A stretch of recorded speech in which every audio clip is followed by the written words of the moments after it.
मेरे समझ में आज तक एक बात समझ में नहीं आई कि हम जो फसलें उगा रहे हैं उसमें हम पूछ करके सरकार से उगाएं या हम अपनी ज़रूरत के हिसाब से उन फसलों को उगाएं। क्योंकि अगर हम आम के पेड़ लगाते हैं या अन्य कोई वृक्ष, फलदार वृक्ष लगाते हैं तो हम इस उम्मीद में लगाते हैं कि हमको फल देगा। गेहूँ बोते हैं, धान बोते हैं, फसल को हम इस तरह से लेते हैं कि कौन फसल ज़्यादा उपज देगी, किस में हमको ज़्यादा प्रॉफिट होगा। इसमें तो किसी सरकार से हमको अनुमति लेने की ज़रूरत नहीं है। हम गेहूँ काटते हैं, धान की फसल काटते हैं, मकई की फसल और अन्य फसल काटते हैं, तो क्या हम सरकार से पूछने जाते हैं कि हमें काटे कि न काटे?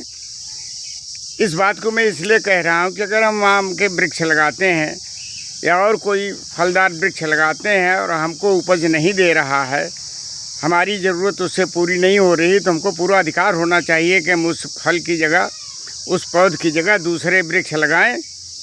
लेकिन इसमें पुलिस और सरकार से अनुमति लेनी पड़ती है, और सरकार और पुलिस है कहती है पर्यावरण को संरक्षित रखने के लिए इसकी ज़रूरत नहीं है, क्योंकि आपने एक बार लगा दिया तो आप उस पेड़ को काट नहीं सकते हैं। आवश्यकता बता के तो काट सकते हैं, लेकिन उसके लिए हमको हज़ारों रुपए पीछे से देने पड़ सकते हैं। ये कौन सा नियम है भाई?